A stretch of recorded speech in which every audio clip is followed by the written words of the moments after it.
नमस्कार, मैं प्रीति कुमारी गुप्ता, आचार्य मनोहर लाल अग्रवाल सरस्वती विद्या मंदिर इंटर महाविद्यालय लोहरदगा। आज के इस वीडियो में मैं आपको गुप्तकालीन धार्मिक जीवन के बारे में बताऊंगी। हम जानते हैं कि गुप्त काल को स्वर्ण युग माना जाता है।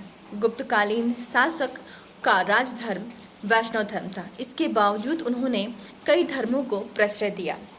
तो चलिए आज जानते हैं इस वीडियो के माध्यम से कि वैष्णव धर्म के अलावा किन किन धर्मों को गुप्तकालीन शासकों ने प्रश्रय दिया। सबसे पहले बात करते हैं वैष्णव धर्म की। गुप्तकालीन शासकों का राजधर्म वैष्णव धर्म था। उनका राजकीय चिन्ह भी गरुड़ था, जो कि भगवान विष्णु का वाहन है। गुप्तकालीन शासक परम भागवत जैसी उपाधियां धारण किया करते थे। इसके अलावा कई ऐसी मंदिर और मूर्तियां मिली हैं जो भगवान विष्णु से संबंधित है। इनमें सबसे प्रसिद्ध मंदिर है झांसी स्थित देवगढ़ का दशावतार मंदिर, जिसमें भगवान विष्णु के 10 अवतारों को दिखाया गया है। इसके साथ ही स्कंदगुप्त के जूनागढ़ अभिलेख में भगवान विष्णु के वामन अवतार का उल्लेख है। उदयगिरी गुहालेख में भगवान विष्णु के वराह अवतार का उल्लेख है। गुप्त काल में रचित अमर कोश में भगवान विष्णु के 39 अवतारों के बारे में बताया गया है। इस तरह से हम देखते हैं कि वैष्णव धर्म गुप्तकालीन शासकों का राजधर्म था। इसके अलावा अगर शैव धर्म की बात करें तो हम देखते हैं कि वैष्णव धर्म के साथ साथ गुप्तकालीन शासकों ने शैव धर्म को भी प्रश्रय दिया। इसका प्रमाण इस बात से चलता है कि 2 गुप्त शासक कुमारगुप्त और स्कंदगुप्त के नाम भगवान शिव के बड़े पुत्र कार्तिकेय के नाम पर रखा गया है।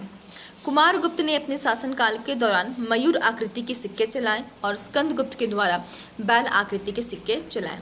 इसके साथ ही भगवान शिव से संबंधित कई मूर्तियां, शिवलिंग और मंदिर भी गुप्त काल में बनाए गए हैं।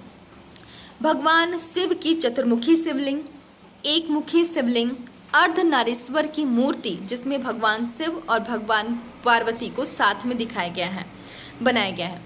साथ ही गुप्त काल में भगवान हरिहर का जिक्र मिलता है। भगवान हरिहर भगवान विष्णु और भगवान शिव के संयुक्त रूप है। इसके साथ ही हमें त्रिमूर्ति पूजा के भी उल्लेख मिलते हैं। त्रिमूर्ति यानी ब्रह्मा, विष्णु, महेश। अब अगर बात करें सूर्य पूजा की तो गुप्तकालीन शासक सूर्य पूजा के भी द्योतक थे। गुप्त काल में सूर्य पूजा का भी प्रमाण मिला है।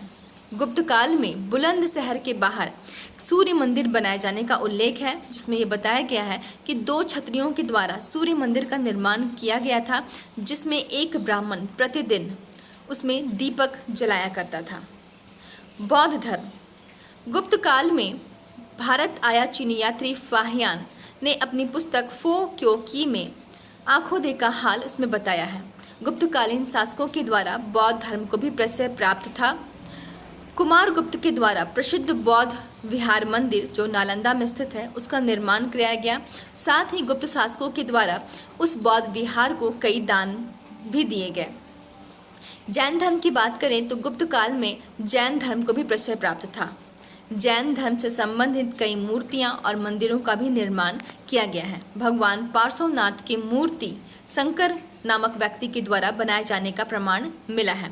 इसके अलावा गुप्त काल में स्थित कदम वंश और गंग वंश के शासकों के द्वारा भी प्रसिद्ध जैन मंदिर बनाए जाने का प्रमाण मिलता है। इस तरह हम देखते हैं कि गुप्तकालीन शासक की धार्मिक सहिष्णुता की नीति के कारण विभिन्न धर्मों का समावेश गुप्त काल में मिलता है। धन्यवाद।